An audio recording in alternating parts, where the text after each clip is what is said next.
La propagación de la COVID-19 ha desencadenado problemas de enorme magnitud, algunos incluso comparables a los ocasionados por grandes guerras.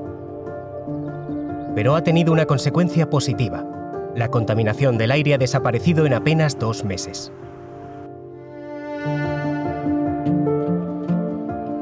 La mayor parte de la flota mundial de aviones, unas 6.000 aeronaves, está en tierra. El tráfico en las carreteras ha disminuido a niveles insospechados y miles de barcos se han quedado en puerto, todos grandes emisores de dióxido de carbono. La demanda de electricidad y de petróleo se ha reducido enormemente. La producción de las fábricas es menor. El ansia mundial por el consumo parece haberse suavizado. En las grandes ciudades existe una sensación inédita de tranquilidad y limpieza. Se respira mejor y hay menor contaminación lumínica y acústica. Se oye más a los pájaros. Sus habitantes aprecian el cambio y muchos descubren a la salida del confinamiento ciudades más saludables. Pero el virus no ha frenado la emergencia climática. Solo ha detenido la actividad humana durante un periodo de tiempo. ¿Iremos a una sociedad más respetuosa con el medio ambiente? ¿Los gobiernos aprovecharán la inercia creada para plantear nuevas medidas? ¿Cómo será el resurgir del planeta?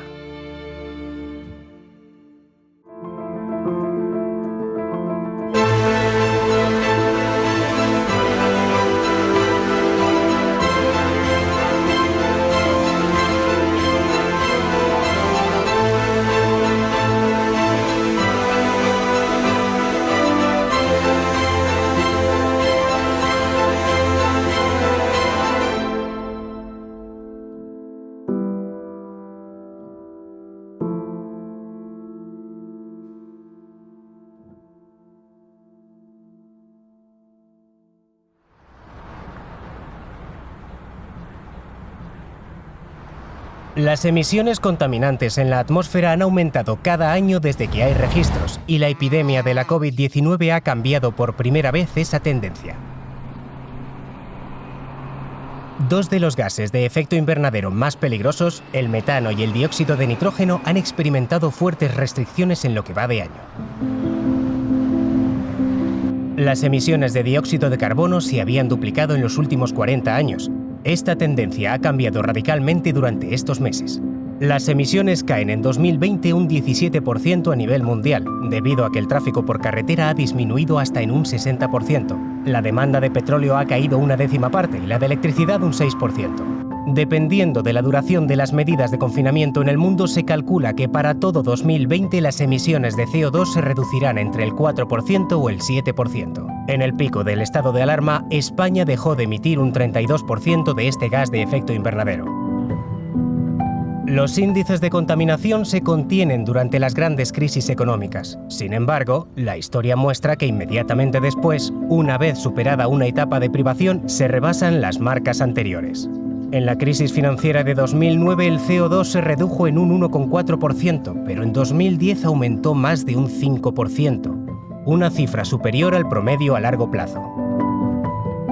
¿La pandemia tendrá algún efecto sobre la salud del planeta?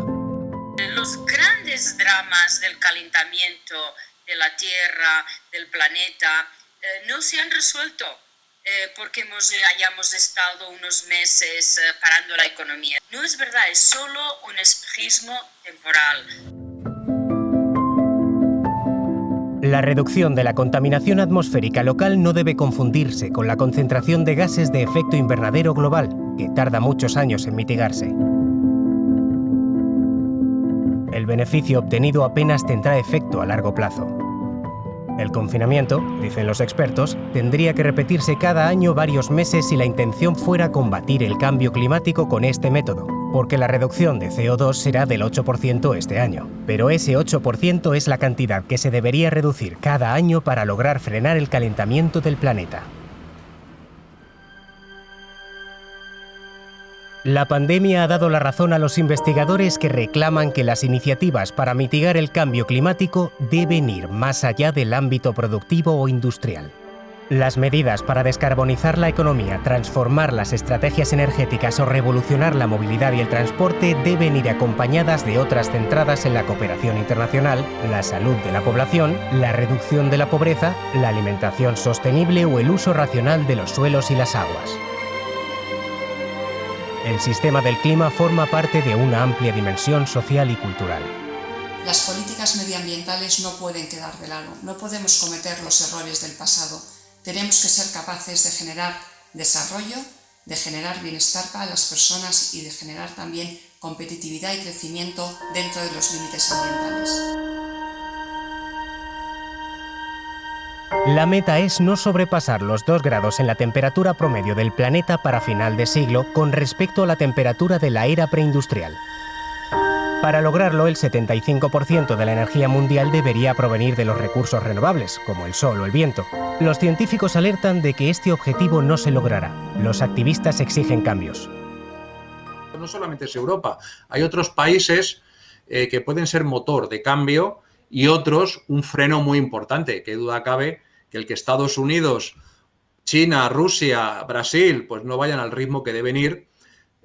Lógicamente es un obstáculo bastante serio y es lo que hace que estemos hasta actualmente pues, en esa situación en la que a final de siglo estaremos a 3 grados por encima. Antes de la pandemia, los diferentes países avanzaban en las negociaciones para detener el calentamiento global y mitigar su impacto en la población vulnerable. Ya se había declarado la emergencia climática.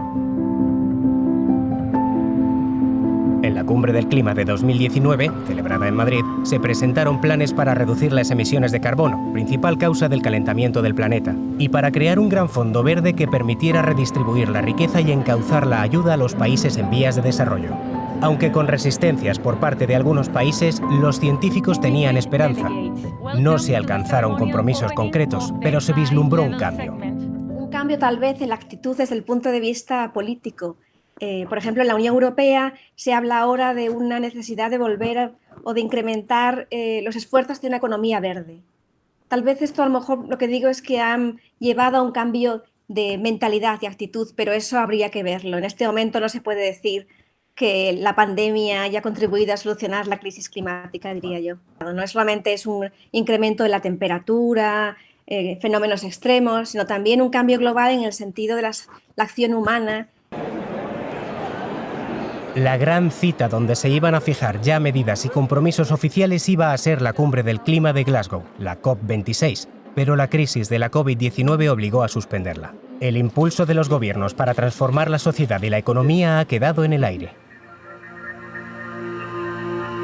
Todavía no hay nueva fecha para retomar las negociaciones y sentar las bases para un futuro verde y sostenible. Sin embargo, los gobiernos no deberían dejar de lado sus compromisos medioambientales. Con la pandemia se abren 2 escenarios.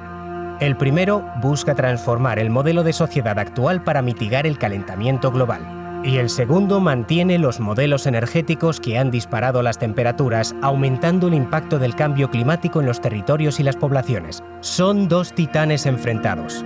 Los sectores industriales y los países productores de energía fósil han tenido un peso importante en la economía mundial, defendiendo la movilidad, la construcción y la producción. La creación y el impulso de las tecnologías limpias disputan ahora ese dominio, arraigado en todas las sociedades del planeta. ¿Se ha modificado la visión política? La pandemia nos ha enseñado que tenemos que ser capaces de crear sociedades más justas, más resilientes, de proteger los bienes comunes y de anticiparnos a los riesgos que están por venir. Todo ello pasa por poner a la naturaleza y a las personas en el centro de la acción del gobierno. España es uno de los países que con más entusiasmo ha defendido los nuevos modelos sociales y económicos. Con una creciente presencia a nivel europeo ha reafirmado sus propósitos medioambientales, desde un doble enfoque científico y social y en plena gestión de la crisis sanitaria y económica. El gobierno asegura que las pandemias y el cambio climático tienen algo en común: su dimensión global y su capacidad para aparecer en cualquier parte. España exhorta a proteger la naturaleza para que ejerza una función protectora, vinculando así el mantenimiento de los ecosistemas a la salud pública y estableciendo esta defensa a la vida como una prioridad. Tras la pandemia se plantea una reconstrucción basada en criterios verdes. No es un tema solo económico. Los planes que tenía de adaptación España tiene algo muy interesante que otros países no lo han abordado, que son estudios de impacto en la salud de diferentes políticas. Y han estado mirando los impactos de políticas, pues políticas agrarias o políticas de transporte, sobre todo políticas de energía, cómo impactan a la salud. Y no hay muchos países que hayan hecho algo tan interesante. Los planes de adaptación y mitigación incluyen criterios sanitarios. El destino de la salud de todos los humanos y del planeta se entrelazan.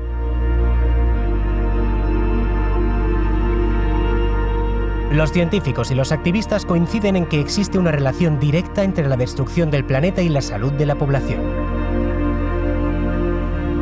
El surgimiento del coronavirus SARS-CoV-2, que, al igual que otros virus, ha saltado al hombre desde animales, ha tenido un carácter simbólico para muchos. Una sociedad capaz de clonar seres vivos, de enviar hombres al espacio o de fabricar armas nucleares ha sido hasta ahora incapaz de hacer frente a un virus que hasta el momento formaba parte de un ecosistema salvaje. La COVID-19 es la peor epidemia vírica que usted y yo hayamos conocido.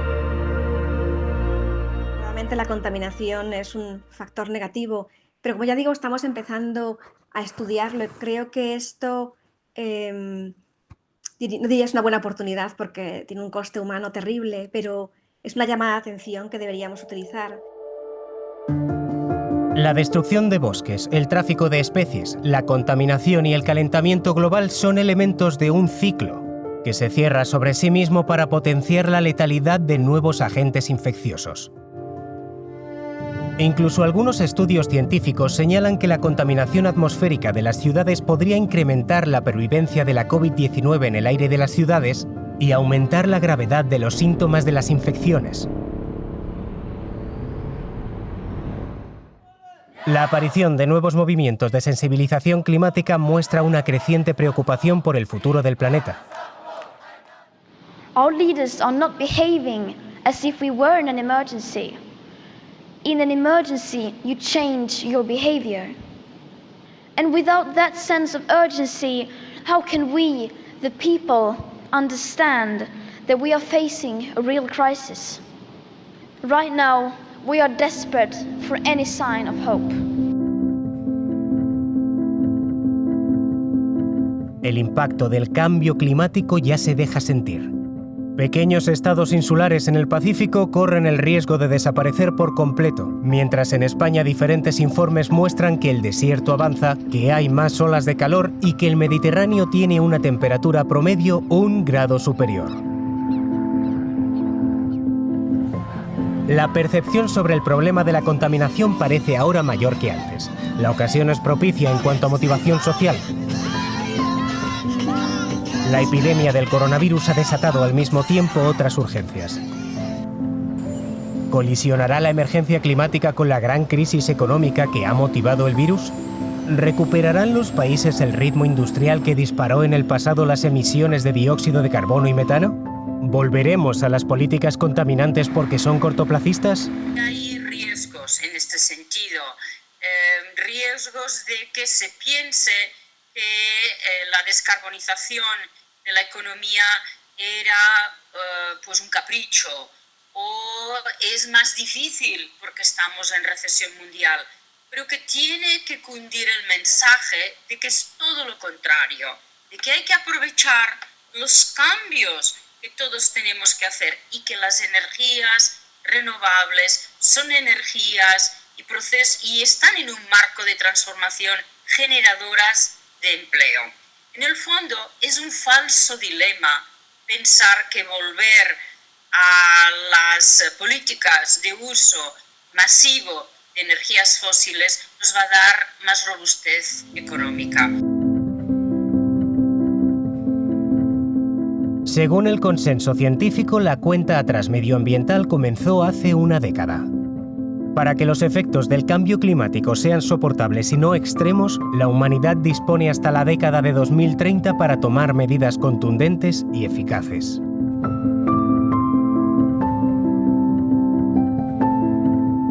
Las amenazas, bueno, básicamente pues lo contrario. O sea, que vayamos a unas políticas de estímulos basadas en uso intensivo más de combustibles fósiles, que los recortes, hagamos otra vez recortes en I+D, como se hicieron en España en esta última década. Es decir, básicamente que repliquemos el comportamiento que tuvimos en la última crisis, luego lo vamos a replicar en esta nueva crisis. Sería volver a perder otros 10 años y volver a perder lo que ya hemos ganado en nuestros últimos años.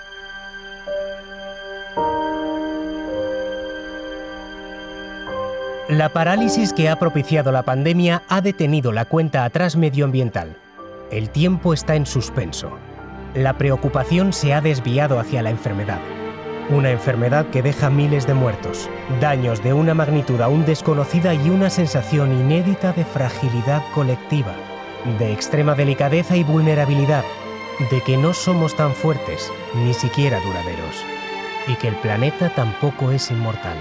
Las enfermedades siempre son sucias, pero mientras esta manchaba millones de vidas, se iba limpiando el aire y desaparecía la polución. El canto de los pájaros ha vuelto a resonar en las ciudades. Valoramos el cambio. Apreciamos una vida sin contaminación. El suspenso del tiempo supone un respiro, sí, pero también una espera llena de tensión e incertidumbre. ¿Aprenderemos? ¿Seremos los mismos? ¿Cambiaremos?